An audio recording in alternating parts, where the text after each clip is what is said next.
Ce que j'aime le plus avec le paysan, c'est leur côté sauvage. Quand ils sont pas contents, ils l'expriment sans combine. Le moins qu'on puisse dire, c'est qu'ils ne soient pas contents. Pendant plusieurs semaines, au mois de juillet, et encore aujourd'hui, s'exprime la rage de ceux qui n'arrivent pas à gagner leur vie par le fruit d'un travail difficile. Les articles et autres reportages témoignent principalement du fait que le prix de vente des produits agricoles est trop faible pour assurer la survie des exploitations. Venant à la rescousse, le gouvernement, ayant anticipé cette crise, est venu proposer et confirmer des mesures visant à apporter des réponses structurelles et conjoncturelles à l'élevage. Au total, 24 mesures ont été définies. La première partie du plan de soutien est destinée à apporter des réponses en termes de trésorerie. Il s'agit essentiellement d'allègements fiscal et social permettant une réduction des charges. Au total, c'est près de 600 millions qui ont été débloqués par ce biais. Cela me paraît être un effet d'annonce, car certes, la somme est importante, mais quand on ramène celle-ci au nombre d'éleveurs que compte la France hexagonale, c'est-à-dire plus de 200 000, on obtient un montant moyen de 3 000 euros. J'ai envie de dire, par rapport aux problèmes posés par la crise, ridicule. Tout comme la mesure 10, qui consiste à accorder un report de l'impôt sur le revenu et l'impôt sur les sociétés aux éleveurs en difficulté. Il me semble qu'une entreprise en difficulté est une entreprise qui a un résultat proche de zéro ou négatif, ce qui sous-entend, il me semble, qu'elle n'est pas soumise à l'impôt. En lisant et en relisant, je me suis demandé comment des responsables syndicaux avaient pu trouver satisfaction dans ce tissu d'aberration. Ou peut-être suis-je moi-même un imbécile. Avant d'exposer mon point de vue sur le prix de vente, je reviens sur la première mesure visant à faire respecter aux distributeurs une hausse des prix. Dans un paragraphe encadré, il est écrit que la profession, en l'occurrence les éleveurs de porc, ont posé comme objectif de pouvoir écouler leur production au prix de revient.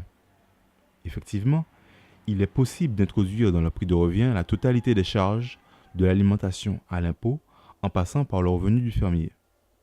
Mais n'est-ce pas là aussi choquant de vendre au prix de revient? En ce qui concerne le volet structurel du plan, là encore, en lisant et en relisant, on a l'impression que le gouvernement a fait dans la superposition de mesurettes, comme à son habitude d'ailleurs. En exemple, il y a la proposition 22. Celle-ci énonce que le gouvernement, par la loi Hamon et Macron, régit les relations commerciales avec la grande distribution en rééquilibrant le prix au profit du fournisseur de produits agricoles.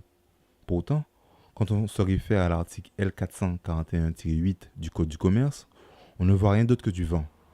La loi est parfois difficile à comprendre car il faut passer d'article en article pour percevoir le sens général. En effet, les dispositions de la loi Hamon viennent faussement cadrer la négociation des prix en expliquant que le prix abusivement bas pratiqué dans les échanges commerciaux de produits agricoles peuvent être sanctionnés. D'ailleurs, dans le plan de relance de l'élevage, il prévoit plus de contrôle sur les prix. Mais qu'est-ce qu'un prix abusivement bas? On peut se poser la question quand on sait que les produits agricoles peuvent être vendus à perte à cause de leur caractère périssable. Autrement dit, il n'y a pas de prix abusivement bas puisque vaut mieux vendre que jeter. Le marché étant libre, les prix sont définis par l'offre et la demande. Ainsi, l'importation serait entre autres à l'origine d'une tendance à la baisse des prix. C'est la raison pour laquelle le gouvernement a consacré dans son plan de relance des fonds pour accompagner la filière à promouvoir la consommation des produits locaux. À la plus grande détresse des agriculteurs, il n'y a pas de possibilité de légiférer sur le prix. Personnellement, ce débat est une occasion de parler de la consommation et parallèlement de la création. Ce bouleversement au niveau de la base de l'économie devrait amener les politiques à repenser le système. Cette crise est bien plus profonde qu'on cherche à nous le faire croire. Cette société donne l'impression que le créateur n'a pas d'importance. Tout est axé sur la consommation. Il est vrai que l'un n'existe pas sans l'autre et qu'il faut d'abord créer pour consommer. Le problème est qu'on ne consomme plus qu'on ne crée. Le système de consommation nous appauvrit. L'endettement, dont les gouvernements ne parlent que pour protéger les élites, est en constante augmentation. C'est pourtant un nombre plus important de créateurs qui peut apporter des solutions au chômage. L'agriculteur a une passion, et sa passion le tue. Il travaille 365 jours dans une année pour parfois ne dégager qu'un SMIC, et ils sont de plus en plus nombreux dans ce cas de figure. On existe donc, non pas parce qu'on produit, mais parce qu'on consomme. On réduit le revenu d'un producteur pour donner du pouvoir d'achat tout en engraissant le distributeur pour qui le pouvoir d'achat est un élément marketing. Le gouvernement, au regard des réponses qu'il apporte à ce qu'il qualifie d'une crise passagère, soutient cette dynamique. Pourtant, le socialisme est théoriquement une politique sollicitant l'intervention étatique pour servir l'homme. La croissance est une obstination, la gourmandise est un moteur. La science économique définit la notion de cycle. Il n'y a pas eu de véritable croissance en France depuis 2007. La courbe est stagnante et seul un déclin maîtrisé pourrait être l'occasion de perfectionner notre système, de changer de valeur.